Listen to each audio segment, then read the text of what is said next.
want to run this scenario past you. You send a message, they read it, and then nothing. Nothing actually happens, but your body reacts like something did. Your mind starts filling in all the gaps. You reread what they sent. You start asking yourself what you meant, what they meant, what this could mean. And before anything has actually happened, you feel it. Tension, uncertainty, a quiet shift from calm to alert. That moment right there is not random. It's not just overthinking, it's a pattern. And once you see it clearly, it changes how you experience it. Because what feels like a mental spiral could actually mean something much deeper. Your brain is responding to silence like it's a signal, but not the signal you think. Let's break that down. Silence is one of the most uncomfortable things for the human brain to process. Not noise, not conflict, silence. Because silence creates something your brain doesn't like. Ambiguity. There's no clear meaning, no defined outcome, no resolution. And when your brain doesn't have clarity, it doesn't just wait. It fills in the gaps. But it doesn't fill them in randomly. It fills them based on one thing: protection. Your brain is constantly scanning for potential threats. Not just physical threats, but social ones. Rejection, disconnection, loss of status, being misunderstood. So when something happens that removes clarity, like silence, your brain doesn't interpret it as neutral. It interprets it as something might be wrong. And that might is enough. Because your brain doesn't wait for proof. It prepares for possibility. That's why the reaction feels immediate. You don't consciously decide to overthink. It just starts. Because your brain is trying to do one thing: regain certainty. Think about what you actually do in that moment. You reread the message, not because you missed something, but because you're trying to find something. A signal, a tone, a hidden meaning.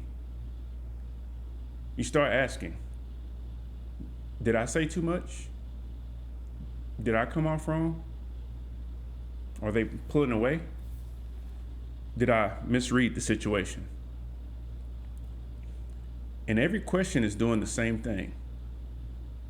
Trying to close the gap. Trying to turn uncertainty into clarity. But here's the problem. There is no new information. So your brain starts generating possibilities instead. And most of these possibilities lean negative. Not because you're negative, but because your brain is biased towards protection. If there are 10 possible explanations for silence, your brain prioritizes the ones that prepare you for risk. That's how you end up feeling something before anything has actually happened. This is the pattern, and it has a name. I call it the uncertainty threat response. Or my favorite term, you could call it ambiguity intolerance. Either way, the idea is the same. Your brain treats uncertainty like danger, even when it isn't. And once you understand that, you stop misinterpreting your own reaction. Because most people think, I'm overthinking, or I need to calm down. But that's not what's actually happening. Your brain is doing what it's designed to do. It's detecting a lack of clarity and trying to resolve it as quickly as possible. The problem is not the reaction. The problem is what you assume the reaction means. You assume, if I feel this way, something must be wrong. But the feeling is not evidence, it's a response. There's a difference. Let me give you a real example. You send a message that matters to you. Maybe it's something you're interested in. Maybe it's something important. You see that it's been read, and then nothing. Now pause there. Before anything happens, your mind has already started creating a story. And that story feels real. It feels logical. It feels like it's based on something. But if you step back, what actually happened, a message was sent, it was read, and there is currently no response. That's it. Everything else is interpretation. And interpretation is where the pattern lives.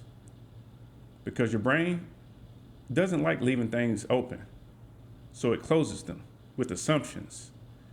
And those assumptions shape how you feel, which then shapes how you act. This is where it starts affecting behavior. You might send up a follow-up message. You might pull back emotionally. You might start overanalyzing past interactions. You might even change how you show up next time, all based on something that actually hasn't been confirmed. This is how silence turns into a spiral. Not because silence is powerful, but because your brain is trying to resolve it. So, what do you do with this? You don't try to stop the reaction. That usually doesn't work anyway. Instead, you change how you interpret it. The next time you feel that shift, that moment where your mind starts moving, you recognize it for what it is. Not the truth, a response. You can say to yourself, this is my brain trying to create certainty. And that small shift creates a space. Because now you're not inside the reaction, you're observing it. You're not asking, what does that mean? You're seeing. Our brain is trying to make this mean something. That's a completely different position. And from there, you don't have to rush to resolve it. You don't have to act immediately. You don't have to fill in the gaps. You can let that situation actually develop instead of forcing it into a conclusion. And that changes everything. Because now, silence doesn't automatically become a problem. It becomes something neutral again, which is what it was to begin with. This doesn't mean you won't feel it. You will, I will. That's a part of being human. But you won't be controlled by it in the same way. You won't automatically believe that thought that shows up. You won't turn uncertainty into a story before reality has a chance to catch up. And that's where clarity actually comes from. Not forcing answers, but from allowing them. Most people don't struggle with overthinking because they think it's too much. They struggle because they don't recognize what's triggering the thinking. And once you see the trigger, you start to see the pattern. And once you see the pattern, you stop identifying with it. You stop thinking, this is me, and start seeing, this is something my brain is doing. That separation is where control comes from. Not control over your thoughts, but control over how much you believe them. So next time someone reads your message and doesn't reply, remember this. Nothing actually happened.